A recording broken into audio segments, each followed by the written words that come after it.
అలాగే తోపుదుర్తిలో మీరు చూస్తే మరి ప్రకాష్ రెడ్డి గారిని ఏ విధంగా హౌస్ అరెస్ట్ చేసి ఈరోజు డ్వాక్రా మహిళల మీద పోలీస్ జులుంని చూపించి ఈరోజు సునీత ఈ విధంగా ముందుకు వెళ్ళింది అంటే ఆమెను నేను సూటిగా ప్రశ్నిస్తున్నా.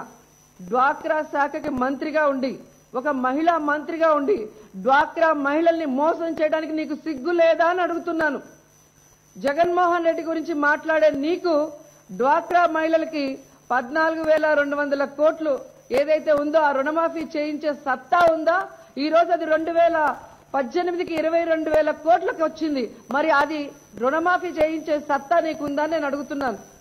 ఈ రోజు 2 సంవత్సరాలుగా వడ్డీ లేని రుణాలు ఇవ్వకుండా 2,350 కోట్లు డ్వాక్రా వాళ్ళకి మీరు మోసం చేశారు. అది చంద్రబాబు నాయుడుతో చెప్పి ఇప్పించే సత్తా నీకుందా అని అడుగుతున్నాను.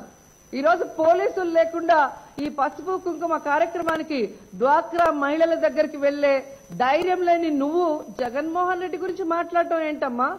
ఆడదాని అని చెప్పుకొని సిగ్గుపడాలి. సాటి ఆడవాళ్ళని మోసం చేస్తున్న నీకు ఈరోజు మహిళగా ఒక మంత్రి పదవి ఇచ్చినందుకు మేము సిగ్గుపడుతున్నాం.